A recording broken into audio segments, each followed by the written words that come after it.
아멘. 오늘 우리가 함께 은혜 받을 하나님 말씀은 시편 23편을 계속해서 보겠습니다. 여호와는 나의 목자시니 내게 부족함이 없으리로다. 그가 나를 푸른 풀밭에 누이시며 쉴 만한 물가로 인도하시는도다.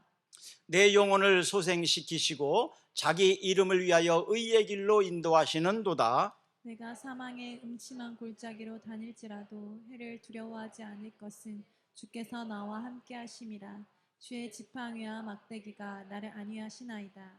주께서 내 원수의 목전에서 내게 상을 차려 주시고 기름을 내 머리에 부으셨으니 내 잔이 넘치나이다. 내 평생을 선하심과 인자하심이 반드시 나를 따르리니 내가 여호와의 집에 영원히 살리로다. 아멘. 이런 노래가 있습니다. 인생은 나그네 길. 그 가사를 보면 짓궂은 운명, 또 떠다니는 허무한 인생, 그리고 뜨내기 같은 뭐 이런 내용들이 나옵니다. 나그네 인생. 우리가 이 땅을 살면서 각 사람마다 꿈이 있습니다. 행복하게 사는 거, 뭐 건강하게 사는 거, 또 돈 걱정 안 하고 사는 거. 어떤 사람은 이름을 남기면서 사는 거. 저는 뭐일 것 같습니까? 가치 있고 보람 있는 인생을 사는 거, 이렇게 생각하고 살았습니다. 그런데 오늘 본문을 보면 다윗은 어떤 꿈을 가지고 살았는가 보니까 주의 선하심과 인자하심이 평생 따라오는 인생, 주의 선하심과 인자하심이 평생 따라오는 인생을 살고 싶다, 이런 고백입니다. 안희숙 여사라는 분이 있습니다. 이분은 침례교 목사의 부인인데요. 이 사람이 책을 쓴 것을 보면 죽으면 죽으리라 뭐 이렇게 썼다가 그 다음 제목을 보니까 죽으면 살리라, 이런 또 책을 썼더라고요. 그리고 그 다음에 쓴 책이 뭐냐 하니까 당신은 죽어요, 그런데 안 죽어요, 이렇게 제목을 정해서 썼더라고요. 이 안희숙 여사는 독립운동가였죠. 그리고 1942년도에 일본이 한국에서 신사참배를 아주 강조를 해서 신사참배를 하지 않는 교회는 폐쇄하고, 또 신사참배를 하지 않는 교단을 아예 다 폐쇄시키는 이런 엄청난 일을 했습니다. 이때에 수많은 교회들이 신사참배를 했고, 근데 우리 침례교단은 교단적으로 신사참배를 거부했습니다. 그러니까 한국에 많은 교단들이 있지만 신사참배를 교단적으로 거부한 곳은 침례교단 하나밖에 없습니다. 그래서 우리 교단은 폐쇄되는 이런 아픔을 겪었습니다. 수많은 목사들이 잡혀가고요, 교회가 폐쇄되는 이런 아픔이 있었습니다. 이런 때 신앙을 지켜온 믿음의 선배들이 많이 생각이 납니다. 그들이 어떤 마음을 가지고 신앙생활을 했는가, 또 어떻게 그들이 교회를 지켜왔는지, 이런 것들이 6월달이 되면 또 많이 생각이 납니다. 행복한 미래로 나아가기 위해서는 그러면 어떻게 해야 될까? 이런 아픔과 상처들, 그것을 용서라는 것이 필요합니다. 잊을 수는 없겠죠. 그러나 용서는 할 수 있습니다. 용서하면 그러면 과거가 변하고 바뀌느냐? 그렇지 않습니다. 그러나 적어도 미래로 나아가는 데에 장애물은 제거가 됩니다.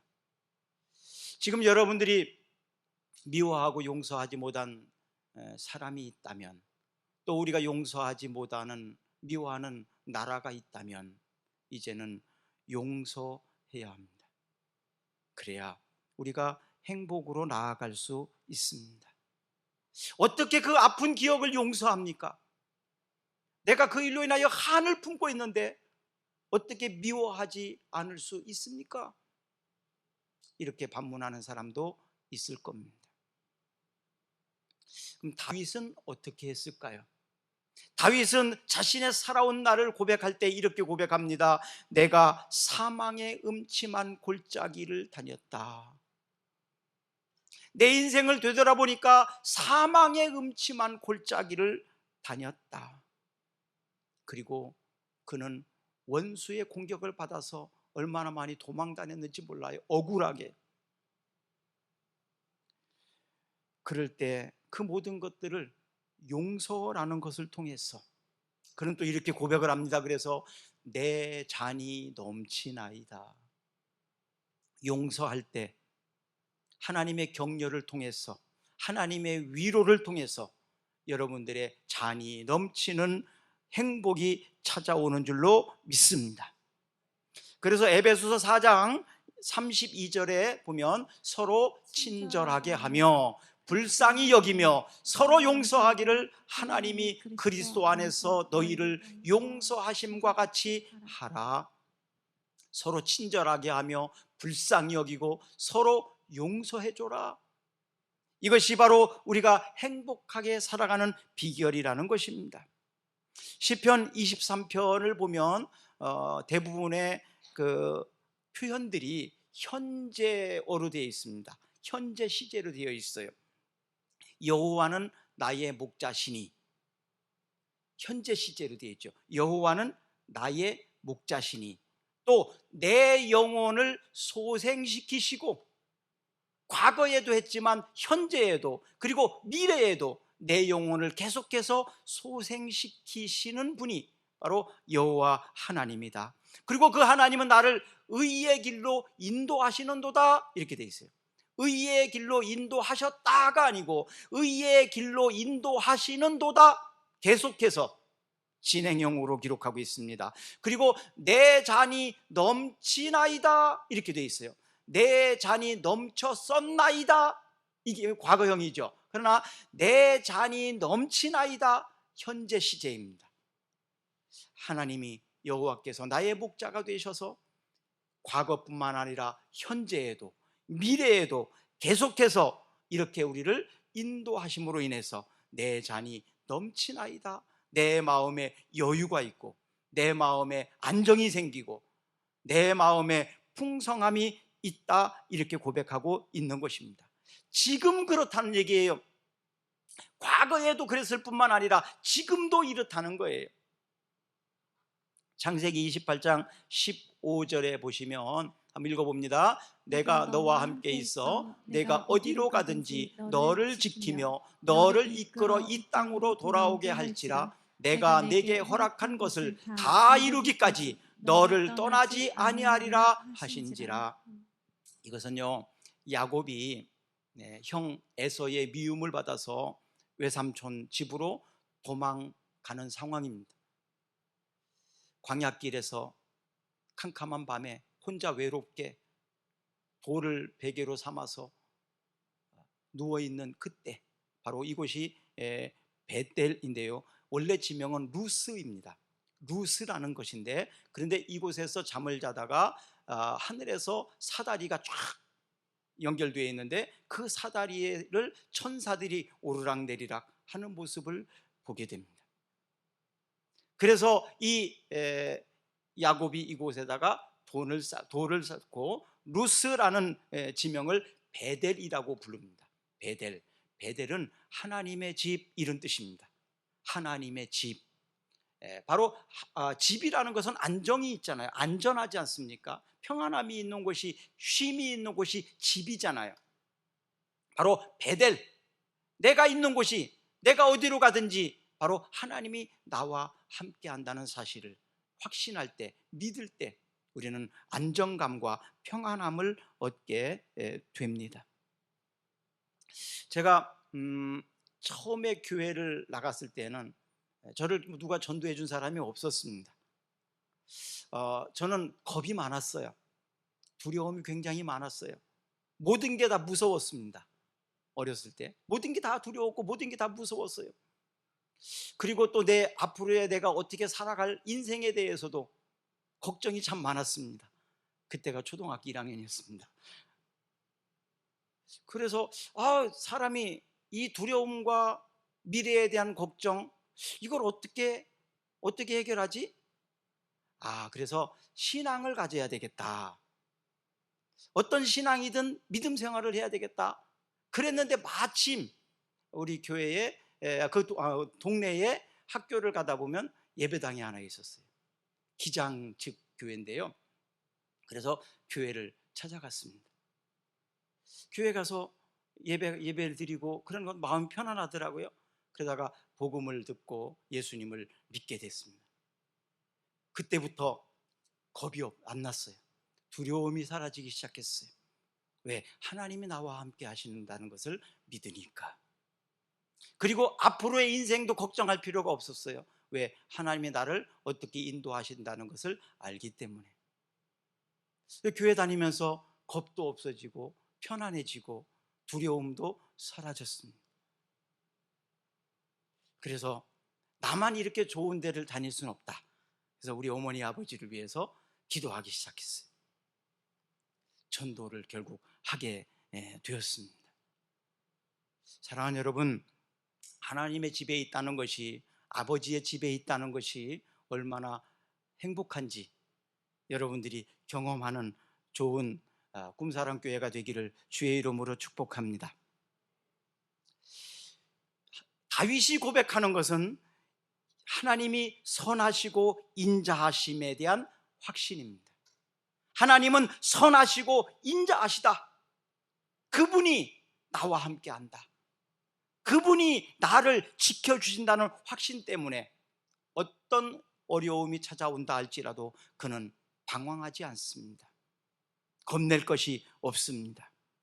히브리서 13장 5절에 한번 읽어볼까요? 돈을 사랑하지 말고 있는 바를 족한 줄로 알아. 그가 친히 말씀하시기를 내가 결코 너희를 버리지 아니하고 너희를 떠나지 아니하리라 하셨느니라. 왜 돈을 얘기할까요? 오늘날 이 시대에 우리를 가장 안전하게 지켜주고 걱정 없게 해줄 것이 뭐다? 돈이다라고 생각을 합니다. 자식도 믿을 수 없다고 말합니다. 나이 드신 분들을 보면. 그래서 자식한테 돈을 다 주면 나중에 불행해진다고, 끝까지 죽을 때까지 돈을 움켜쥐고 있어야 된다고. 자식은 믿을 수 없어도 돈은 믿을 수 있다, 이런 얘기죠, 한마디로. 그만큼 오늘날은 돈 중요하게 생각을 합니다. 왜 돈이 중요합니까? 돈이 나에게 안정감을 주고, 돈이 나를 지켜주고, 돈이 있으면 걱정할 게 없다라고 생각을 하기 때문에 그렇습니다. 그러나 돈이 나를 지켜주지 못합니다.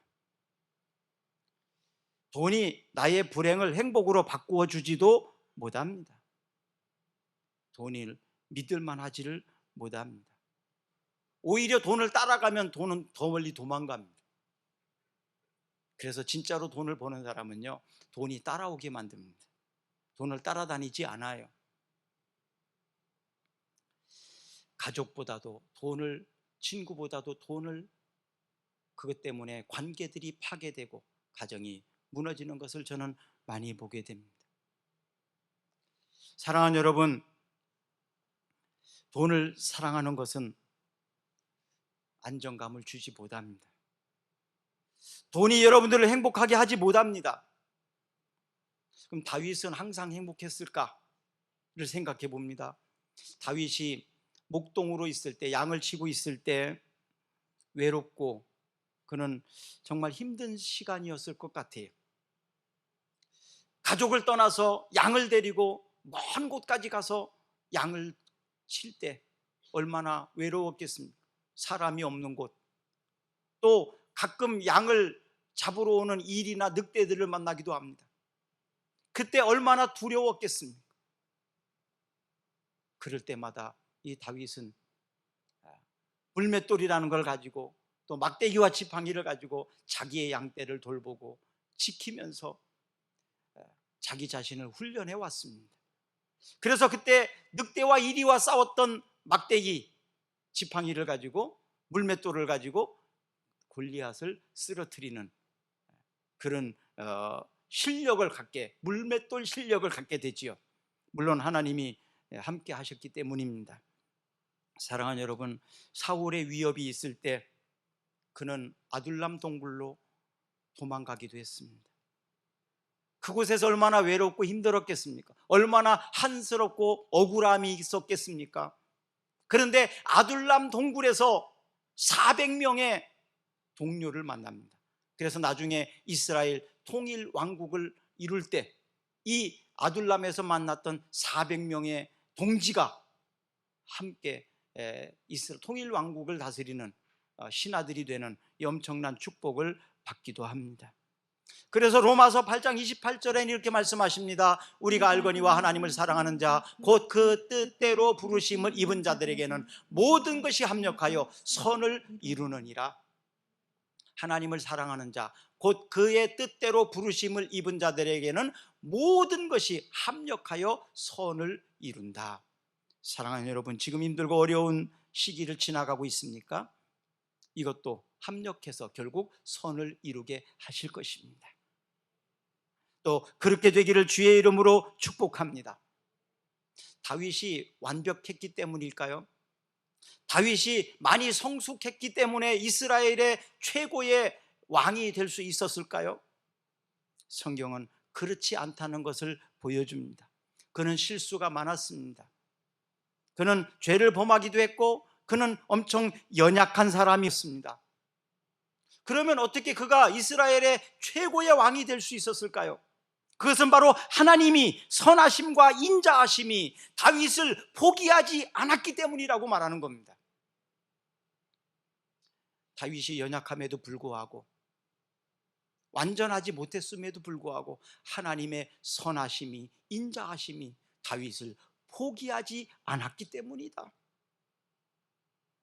다윗이요 왕이 되고 난 다음에도 이스라엘 백성들의 그 인구조사를 합니다. 이것은 믿음이 없는 행동이거든요. 보통 인구조사는 중요하잖아요. 행정을 하는 일에 있어서 인구조사는 너무 중요한 일이에요. 그러나 그것은 믿음 없는 행동이었습니다. 그래서 하나님께서는 다윗을 책망하시고 벌을 내리셨는데 이스라엘에 전염병이 내리셔서 7만 명이 죽습니다. 코로나19라는 전염병으로 우리가 몇 년 동안 얼마나 많이 고생했습니까? 전염병이 얼마나 무섭습니까? 이때 하나님의 종이 다윗에게 하나님께 제단을 쌓으라고. 그래서 운악 그의 집 땅을 사가지고 그곳에다가 제단을 쌓고 예배를 드립니다.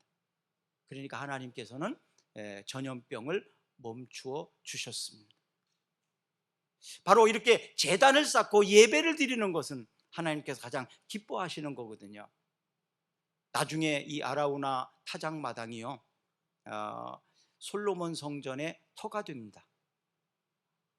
원래 아라우나가 다윗에게 그 땅을 공짜로 주려고 했어요. 근데 은 50을 주고 그 땅을 삽니다. 어떻게 하나님께 예배드리는 내가 공짜로 할 수 있냐? 대가를 지불해야지. 그래서 아라우나에게 그 땅을 사서 두은 거예요.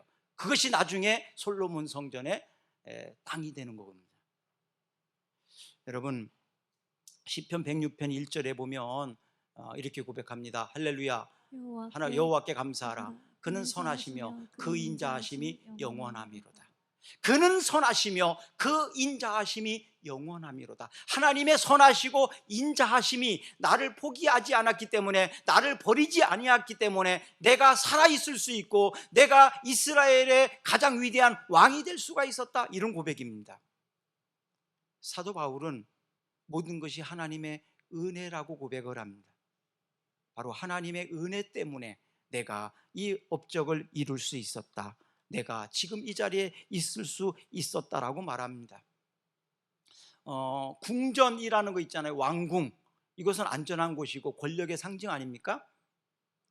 다윗이 왕궁, 궁전에 있을 때에도 그런 편안함과 안전함, 행복을 온전히 누릴 수 없었습니다. 그래서 그가 그렇게 사모했던 것이 뭐냐 하면 성전 건축이었어요. 하나님의 집, 왕궁보다도 궁전보다도 더 안전하고 행복을 줄 수 있는 성전 건축입니다. 그래서 다윗이 성전을 건축하고 싶어서 애썼어요. 그런데 하나님은 다윗이 성전을 건축하는 것을 허락하지 않았습니다. 물론 다윗이 재료를 준비하고 땅을 사놓은 곳, 그곳에 성전은 건축되었습니다. 다윗의 아들이었던 솔로몬이죠. 그래서 솔로몬 성전이 건축이 되는 겁니다. 여러분, 하나님의 집은 물론 우리 마음이 하나님의 집이기도 하지만 구약 성경에서는 성전입니다. 신약에 와서도 성전을 결코 무시하지 않았습니다. 우리에게 바로 꿈사랑교회 예배당이라는 이 성전을 허락하신 것은 엄청난 축복인 줄로 믿습니다. 내 집이 없다는 거, 내가 예배할 수 있는 곳, 내가 마음껏 편안하게 살 수 있는 것이 없는 사람은 늘 불안합니다.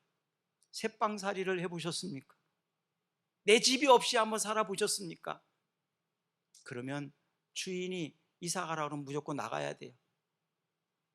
새방살이의 인생이라는 게 참 고달픈 거거든요. 내 집이 있다는 것은 그만큼 안정된 곳입니다. 하나님이 우리에게 하나님의 성전을, 우리의 집을, 꿈사랑교회당을 허락하신 것은 큰 축복인 줄로 믿습니다. 시편 84편 1절과 2절을 한번 읽어보겠습니다. 만군의 여호와여, 주의 장막이 어찌 그리 사랑스러운지요. 내 영혼이 여호와의 궁정을 사모하며 쇠약하며 내 마음과 육체가 살아계시는 하나님께 부르짖나이다. 만군의 여호와여, 주의 장막이 어찌 그리 사랑스러운지요. 하나님의 집을 향하여 다윗이 그 애정과 사랑이, 정성이 얼마나 대단했는지를 보여줍니다. 또 4절을 한번 읽어볼까요? 주의 집에 사는 자들은 복이 있나이다. 그들이 항상 주를 찬송하리이다. 주의 집에 사는 자들은 복이 있다.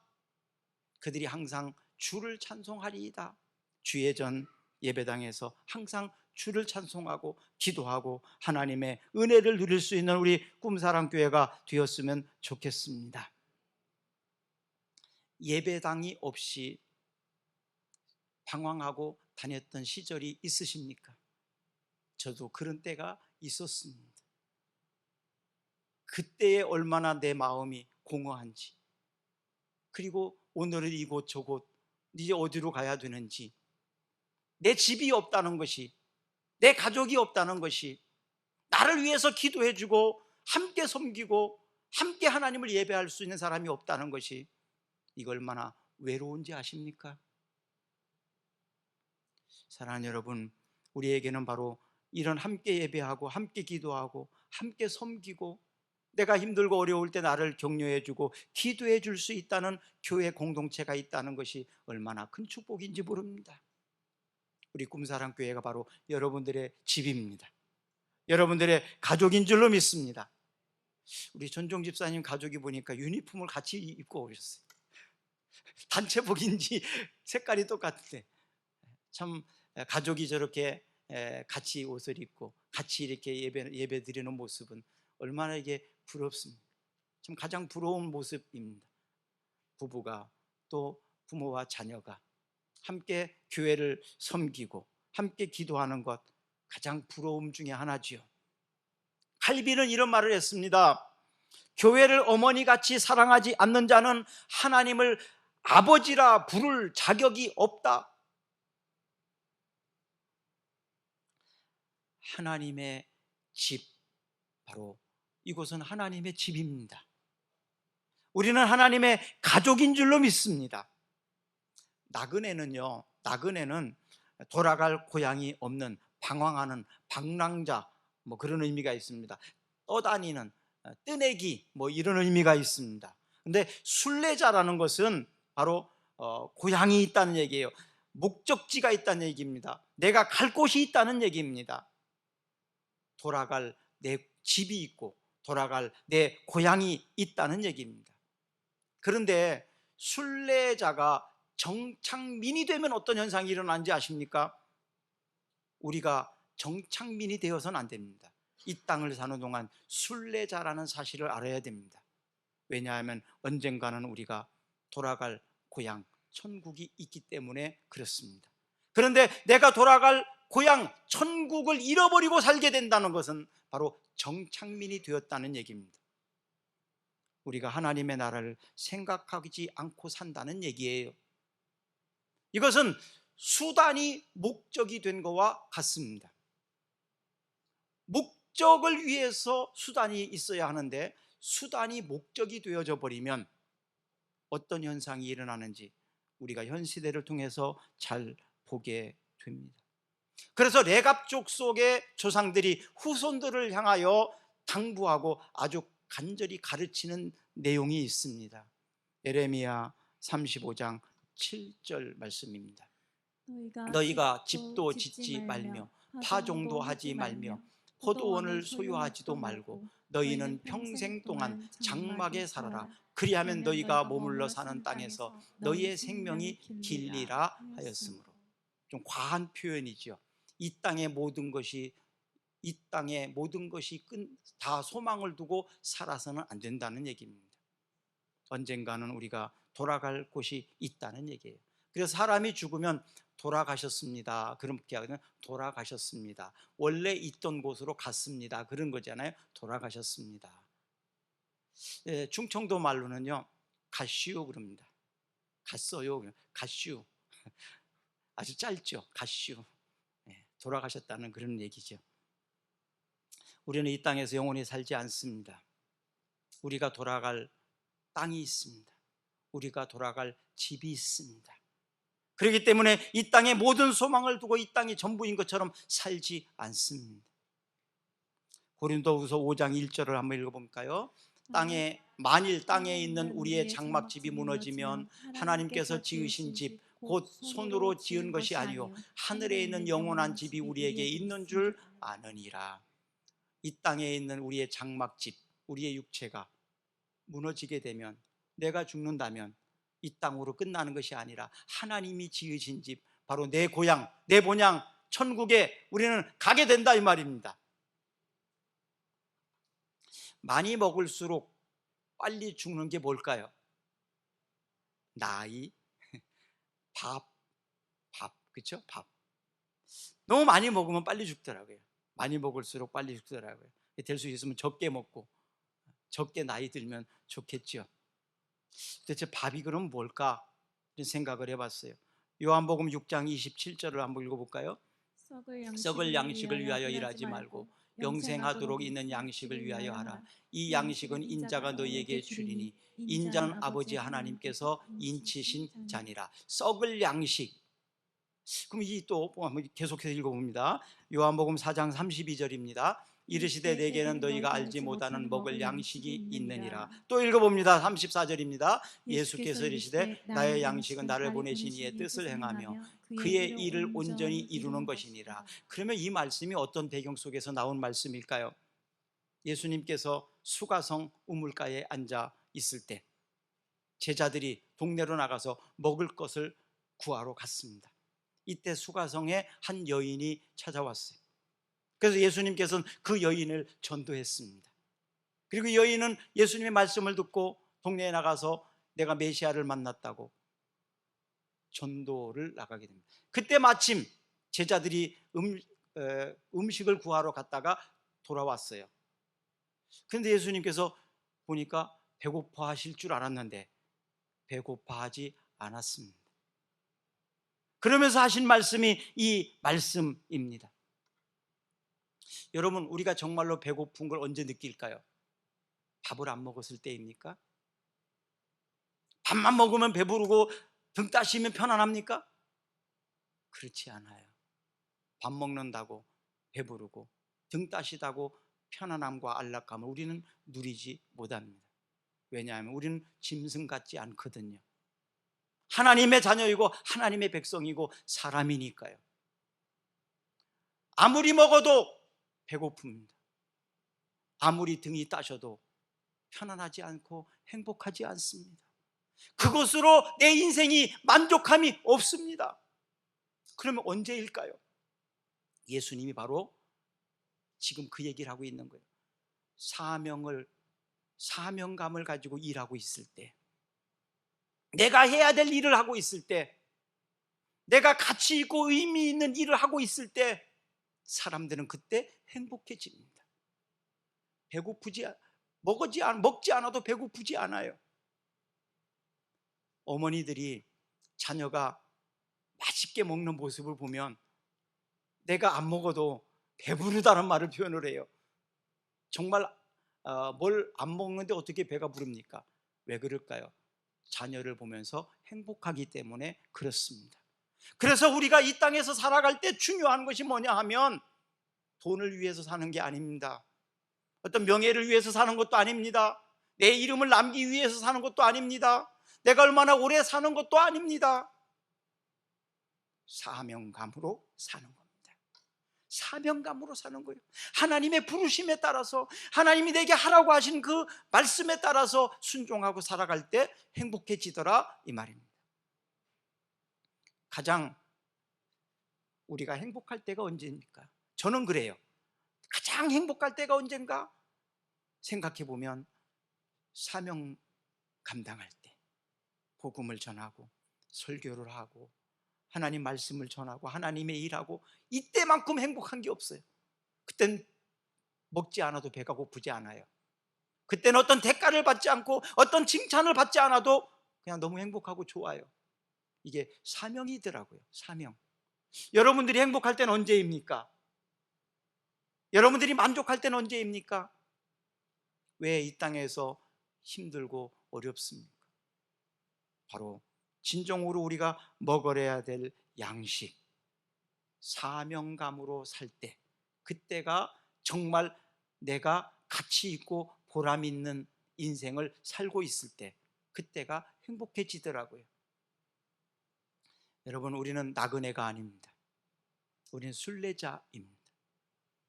나그네처럼 세상에서 방황하면서 아무렇게나 떠돌아다니면서 그렇게 살 수는 없습니다. 우리는 목적지를 향하여 가는 순례자입니다. 이 세상이 알지 못하는 우리에게는 양식이 있습니다. 우리는 그 양식을 먹고 사는 겁니다. 그 양식은 예수님께서 이렇게 말씀하셨습니다. 하나님의 뜻을 행하며 그 뜻을 온전히 이루며 사는 것이 바로 양식이다. 하나님이 주시는 영적 양식, 하나님이 주신 말씀, 이것을 통해서 여러분들이 영혼이 살찌워지기를 바랍니다. 건강해지기를 바랍니다. 그리고 행복해지시기를 바랍니다. 예, 여러분들의 가정에 힘들고 어렵고 외롭고 자꾸 원망과 불평이 쏟아져 나오는 겁니까? 돈이 없어서입니까? 뭐가 부족해서입니까? 아니에요. 진짜로 중요한 본질이 없어서 그래요. 여러분, 우리는 순례자입니다. 우리에게 진짜 중요한 것이 무엇인지, 우리를 행복하게 하는 것이 무엇인지를 이 시간 발견했으면 좋겠습니다. 우리 잠시 눈을 한번 감고, 지금 여러분들이 왜 방황을 하게 되는지, 왜 나그네처럼 정처 없이 허무한 인생이 되는지, 뜨내기처럼 그렇게 살고 있는지, 왜 우리의 가정에, 왜 내 마음에 여유가 없고, 왜 내가 항상 걱정하고 두려움이 나를 사로잡고 사는지, 왜 이런 갈등이 우리 가정에 왔는지, 왜 힘들고 어려운 문제들이 우리에게 이렇게 되었는지 원인을 한번 찾아봅시다. 그것은 우리가 나그네처럼 살기 때문에 그렇습니다. 이제 우리는 순례자라는 사실을 기억하며 하나님이 주시는 양식을 가지고 행복해지셨으면 좋겠습니다. 그리고 여유가 있어졌으면 좋겠습니다. 그리고 사명감을 따라서 다시 결단할 때 이 세상이 줄 수 없는 그 행복과 만족이 여러분과 여러분들의 가정에 있게 될 줄로 믿습니다. 내가 여호와의 집에 영원히 거하리로다. 아멘. 우리 다 같이 일어나셔서 찬양하겠습니다.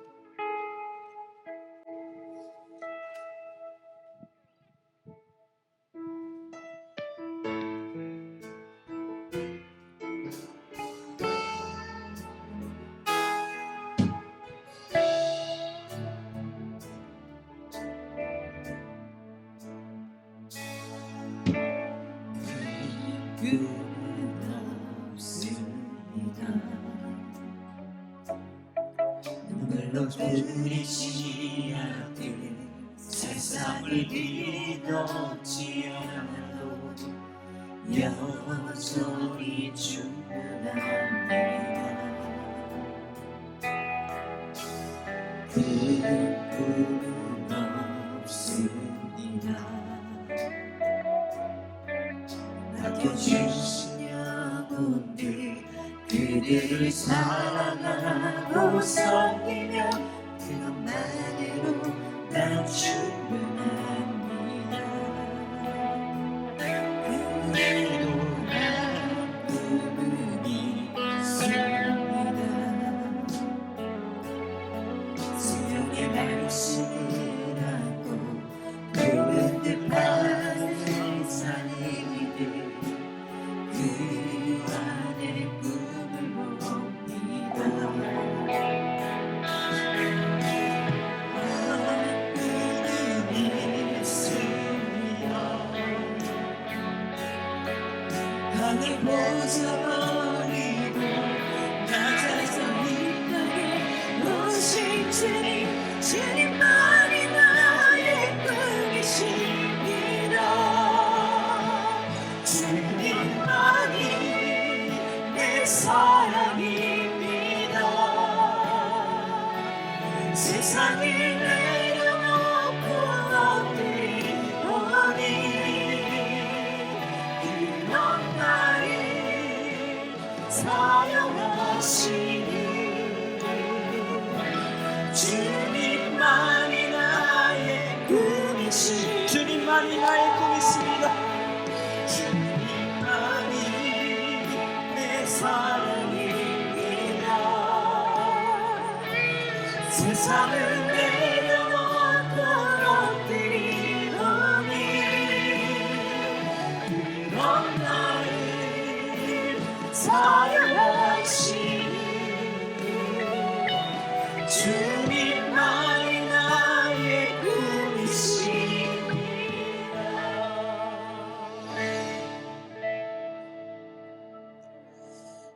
자신의 피를 흘리시면서까지 우리를 사랑하여 주신 주 예수 그리스도의 은혜와 우리를 돌보시기 위하여 조금도 쉬지 않으시는 하나님 아버지의 사랑과 우리의 삶을 은혜로 충만하게 채워주시는 성령님의 역사와 주님의 십자가 앞에서 여호와는 나의 목자시라고 고백하고 선한 목자로 순례자의 길을 걷겠다고 결단하는 모든 성도들과 저들의 가정과 우리 민족 위에 영원토록 함께 하시기를 간절히 축원하옵나이다. 아멘. 내가 담긴 모든 땅 주를 예배하게 하소서. 주의 보혈로 덮어지게 하소서. 내가 선이고 주의 거룩한 곳 되게 하소서.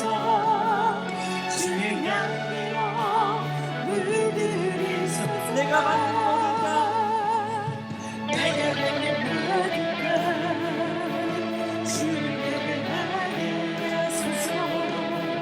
주의 보혈로 덮어지게 하소서. 내가 선이고 주의 거룩한 곳 되게 하소서. 주의 향기로 물들이소서. 주의 향기로 물들이소서. 주의 향기